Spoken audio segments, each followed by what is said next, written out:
Hey everyone, Standard MTG here and welcome to today's video. We're going to Zendikar Rising again. And today, after yesterday's top 10 commons from the set, if you haven't seen that video, check out the links in the description below. Today I'm going to my top 10 uncommon cards. So these are my personal choices. These are cards that I think will be good seeing play in all very different formats. And yeah, there's some really good, powerful cards at the uncommon status. So very, very good cards to go through here. And without further ado, let's get straight on to it, shall we? What you're coming for. So the first one we're looking at is a Salinity Vision. This one is one of the flip lands, so it flips into, you can have it as an island that comes in tapped, or you can have it as this really cool instant spell. So Salinity Vision is 2 and a blue, instant mana. Look at the top 6 cards of your library. You may reveal an instant or sorcery card from among them, put it in your hand, put the rest in the bottom of the library in any order. So you can replace your lands if you want to, replace your islands, have this in there if you'd like. So you can obviously play it as an island tapped. Or you have this amazing spell that could be really good in the early plays of your game, or just even, still just as good in late parts of the game.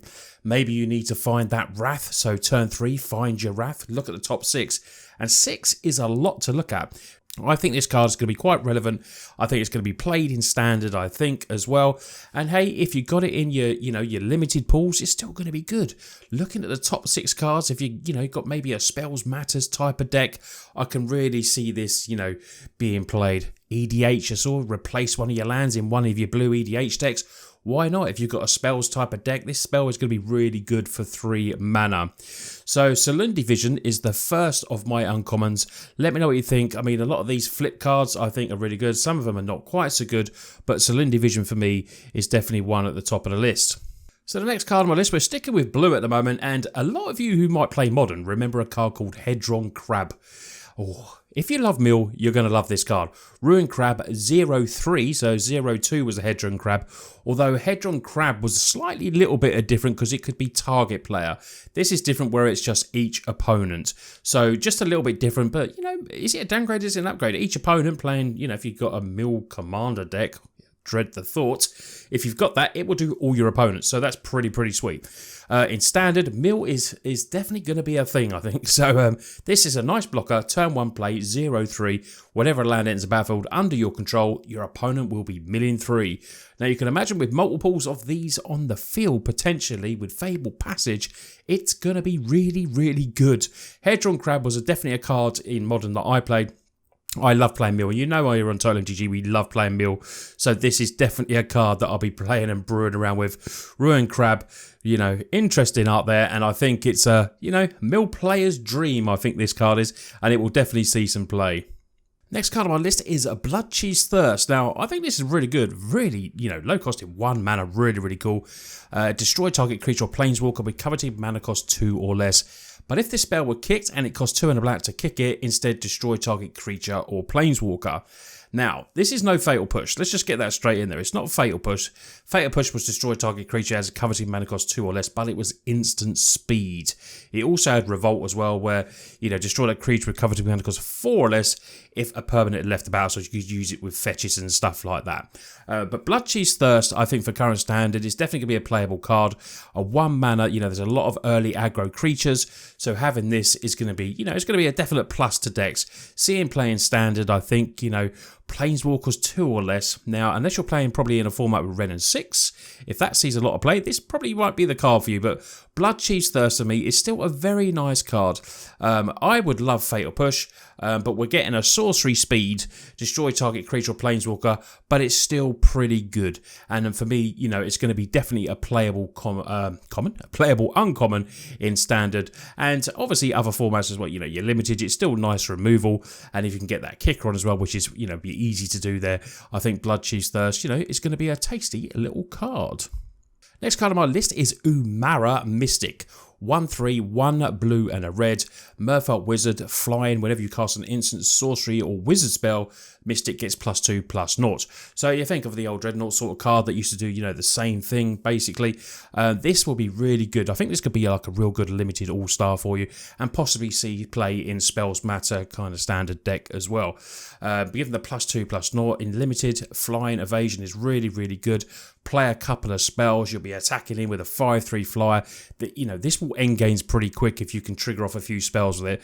Umara Mystic, you know, 1/3 flyer, so it's going to be blocking. Do, you know, nice stats there for the 3 mana, and obviously the colours of visit are perfect for this sort of instant, you know, sorcery spells, wizard sort of deck. So Mystic, very good in limited, I think, and we'll definitely see some play in some Spells Matters decks in standard. Now we go to Relic Amulet. It is a colourless 2-mana artifact. Whenever you cast an instant or sorcery or wizard spell, put a charge counter on it. Pay 2, tap it, remove all charge counters from a relic. It deals that much damage to target creatures. Mono blue decks, I think, are going to absolutely love this. It gives them the removal that they really want, you know, destroying, which would be really good. And it doesn't have to be sacrificed, which I think for this card makes it, you know, this is what makes it good as well. Many things like, you know, the artifacts like this, you have to, you know, pay 2, deal damage, sacrifice, stuff like that. But this means you can just build it up again and, you know, repeatedly use it. So the initial 2 mana, then you start building it up with your instants and sorceries. Or if you're playing, you know, mono blue wizards or anything like that, put the charge counters on, and then, you know, build it up to some really big creatures. You know, it might be good in the tempo blue deck. I still think this is definitely going to see play, and I'm definitely going to try, you know, and put this in a deck. I wouldn't say it's a build around card, but it's definitely a card that will help decks like mono blue. So now 5 cards to go, and obviously these weren't in any sort of an order, but we're looking now at Acquisitions Expert. 2 mana, 1/2, human rogue, the rogues, and it's a human as well, which is pretty good maybe for other formats. When Acquisition Expert enters the battlefield, target opponent reveals the number of cards from their hand equal to the number of creatures in your party. So party card, really cool. People are going to be building party decks. You choose one of those cards, that player discards that card. Now, you will be able to attack lands here. You got you know, a black card that's going to be able to attack lands potentially and take away land cards. Potentially, they might not give you the best cards, obviously, in their hand. That's a given. But you will be able to disrupt your opponent. So mixing this maybe with hand removal as well, sculpting what they've got to give you. And I think this is a very nice, you know, turn 2 play. Get it down there, 1s in your party, and then just keep going, maybe build it up, you know. I think it's a pretty sweet card, and I'm interested to see how this sort of plays out in standard, in party decks and everything like that. Because I feel like, you know, if you've got a few, you know, you've got maybe a cleric on there, the rogues and warriors, and, you know, you've got the full house on there, you're going to basically get a reveal of a card. And mixed with hand disruption as well, I think this is going to be good because it's going to leave a body on the field.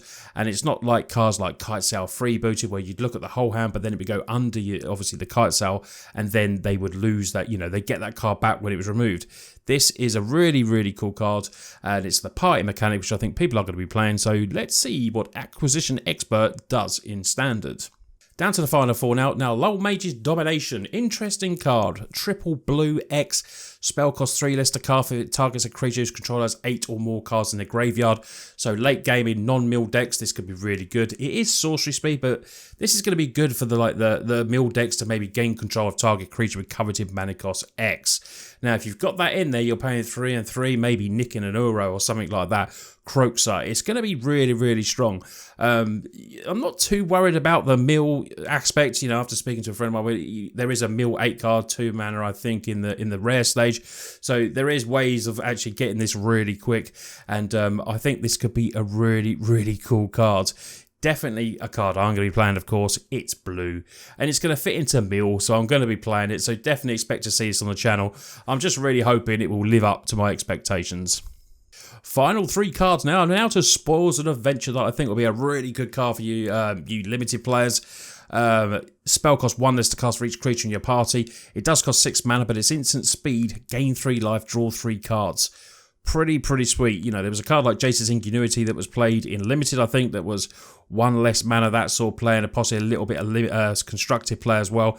If you've got, you know, a couple of, you know, got a wizard on there and maybe something else, a cleric, and then this will cost less. I think, you know, instant speed, gaining 3 life and drawing 3 cards can really pull you into a game, and especially in limited. I think this card, you know, if you've got it, put it in there, try and build up with you know, members of the party, and you can mix other cards in there as well. And I think Spoils of Adventure could be the card that, you know, potentially gets you that life to stay alive, and drawing 3 cards, you know, draw your winning cards. So on to the final 2 cards now, and the next card is a 1-mana counter spell. It's Concerted Defense. Counter target non-creature spell unless its controller plays 1, plus an additional 1 for each creature in your party. So early on, you might be able to counter something really quick, and just where they've tapped out. Later on, this could be really, really good because it's just target non-creature spell. It doesn't even, it's not even like some of the counter spells of stipulated creature and planeswalker. This is just non-creature, so you're going to catch them. Really, really cool. I think this is definitely going to see play because parties, like I said, are going to be a bit of a thing. And if you're playing like, having blue in there and you've got a sort of counter side to your deck, why would you really not have this in there? Really cool card, counter target non-creature spell, paying the 1, very nice. Not force, I think, was it 4 spike was that sort of thing, but I don't think it's, not quite that. But this to me for standard is going to be a pretty sweet card. So we go to my final card, and yes, it's not blue, it's red. Spikefield Hazard. 1 mana, deals 1 damage to any target. If a permanent dealt damage this way, it would die this turn. You get to exile it instead. Now, why do I think this is good? So this can be obviously played as a land if you want as well. But there is a very prevalent creature called Uro in the format. So that comes to the battlefield and goes and dies to the graveyard. Yeah, bring it back. But if you ping it for this 1 damage, it will then go into exile. Croaxer comes in, ping it for the 1 damage. It'll go into exile. Now, if I'm reading that right, that's exactly as that happens. If I'm wrong, just let me know. But I'm pretty sure that's how that works. And for this 1 mana, I think this card is certainly going to see play. Really, really cool. You can play, maybe finish off a planeswalker, something else. They attack you with something that's obviously 1 power as well. You can deal that. But I like the benefit of what I just said. I feel like Spikefield Hazard is going to do a bit of a job. Not the best job to do with Uro, because Uro is just obviously a very, broken card. It's, it does so much. But this will help along the way. And for their expensive card, when they're chucking in paper, imagine in paper just chucking that in, and then you just go, bing, it's an exile, see you later. Spikefield Hazard is definitely one of my top uncommons, and I think it's going to be a pretty fun card and quite funny to play. So these are my top 10 uncommons. Let me know what you think. I want to see in the comments all yours. Let me know, because there's quite a few there. So, I restrict mine to 10 and just put my personal choices out there. So let me know the chatter of all what you think's good, and any of these cards you think might not just be good enough. Obviously, I've not played with them yet. So, I want to see what I'm playing with. And I might, obviously would change my mind after a lot more play. This is just my initial impressions of looking at them. If you're new to the channel, don't forget to smash that subscribe button. It really does help. Thanks to all my patrons for all your extra support. It really does help me. It really does. Like mate, I've got some new bits the other day, got some new lights with that. It was really good, trying to just make everything better for all your viewing pleasure. But yes, next video will be out tomorrow.